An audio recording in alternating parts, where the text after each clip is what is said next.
Goeiemôre, dierbare vriende. Kom ons raak stil voor ons Vader, die skepper van die hemel en die aarde. Bring ons harte in sy teenwoordigheid. Kom ons bid saam.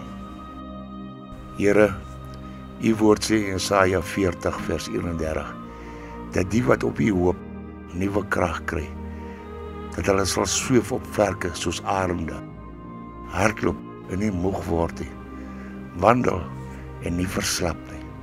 Here, ek bid vandag dat hierdie belofte oor ons lewens sal laat waar word.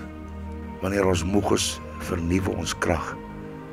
Wanneer ons moed verloor, herinner ons daaraan dat U die bron van ons krag is. U sê in 2 Korintiërs 5 vers 17, dat as iemand in Christus is, hy 'n nuwe skepping geword het. Die ou dinge het verbygegaan, en kyk, alles het nuut geword. Here, maak hierdie waarheid 'n werklikheid in ons lewens. Help ons om nie in die verlede vas te kyk nie, maar die nuwe lewe te omhels wat U vir ons voorberei het.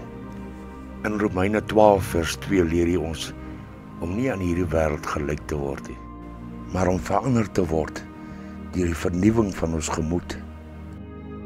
Vader, vernuwe ons denke. Laat ons leer om met U oë te sien, met U hart te voel en volgens U wil te lewe. Leer ons om U goeie, welgevallige en volmaakte wil te onderskei en te volg. Dankie, Here, dat U elke dag nuwe genade gee.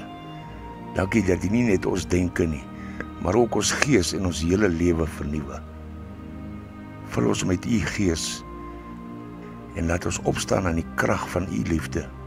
In Jesus se naam. Amen. My dierbare vriend, onthou vandag, elke keer as jy moedeloos voel, onthou Jesaja 40 vers 31. God beloof dat die wat op hom hoop, nuwe krag sal ontvang. Laat hom jou denke, jou hart en jou toekoms vernuwe. Hy maak alles nuut, selfs jou siel. Mooi dag. Groetnis, Koos.